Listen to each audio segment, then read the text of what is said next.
The views expressed on the Nova Society are those of the panelists and guests and do not necessarily reflect the views or opinions of the Phoenix Research Institute or any institution which any panel member is associated. Reproduction or dissemination, other than for the purpose of education or information without the express written permission of the Phoenix Research Institute or Nova Society Media, is strictly prohibited. Welcome back. Welcome to the Nova Society. I am your host, Dr. Brooklyn Ann Weldon, and I'm here with the panel, Dr. Scott Gershwer and Dr. Mark Bound. Today, our panel will be answering listener emails, and we have a question from Kimberly. And Kimberly lives in Atlanta, Georgia, and Kimberly asks, so the judge in the New York State case has ruled that Trump's convictions do not come under the Presidential Immunity Clause. What does this mean? Might Trump actually face consequences? Yes and no. Okay. So I guess my question is, what do you consider consequences? Yeah, well, I think he's got to pay some money. So he'll be able to do that now because he'll be able to get people to pay it for him. But that's it. There's not going to be any jail time there or anything like that. I don't think anybody would necessarily be doing much time for that particular crime anyway. But yeah, I mean, the stuff that he did before he was president he can't have presidential immunity from. And this was, we're talking about the election of 2016, when he had to pay hush money because whatever.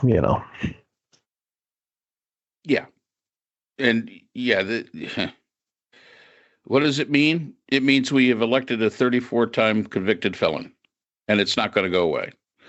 Will he face consequences? All depends on what consequences, how you're defining that. If your definition of consequences is jail time, nope, not going to happen. If him paying money, yeah, that's going to happen. But as Scott said, he's going to get somebody else to pay it for him. So, that's just the way it's going to be. I think the decision is a correct one. As Scott said, this was before he was president and has nothing to do with being the president. This is strictly business. And yeah, so I think that this is,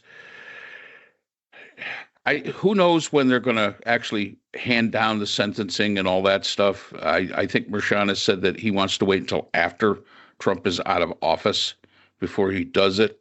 Again, the judicial system pussyfooting around the fact of the person being in an office, the presidency. And I say this constantly. We have got to divide that out. There is a difference between the presidency and the person that holds the office.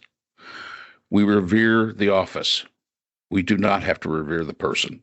And I think that the judicial system, in a lot of ways over the past 8 years, has failed us immensely in its, I understand it wants to be seen as impartial, non-political, but they have taken that to almost a Zen-like state to where they've basically handcuffed themselves into any action that any other citizen would have to undergo. So now, I understand their reasonings for it. I get it. I know why the judicial system did it. But at the same time, their credibility is like zero at this point, because citizens are looking and saying, well, wait a minute, I had half a pound of dope in my car and I went to jail for 5 years. This guy's been convicted of 34 felonies and nothing. And you're even afraid to sentence him because he's the president of the United States.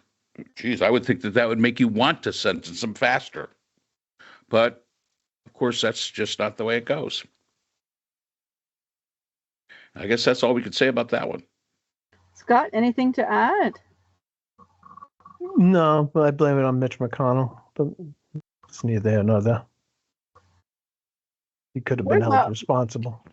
What about Merrick Garland? Well, that's part of the DOJ, correct? And moving too slowly to try to appear impartial. Yep.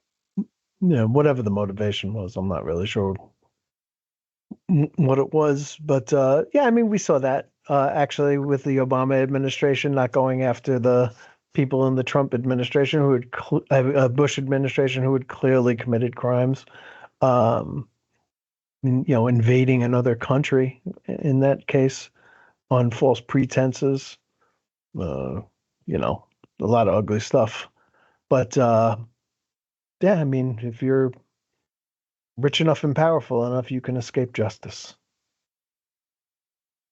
I think Leonard Cohen said it best. Everybody knows, right?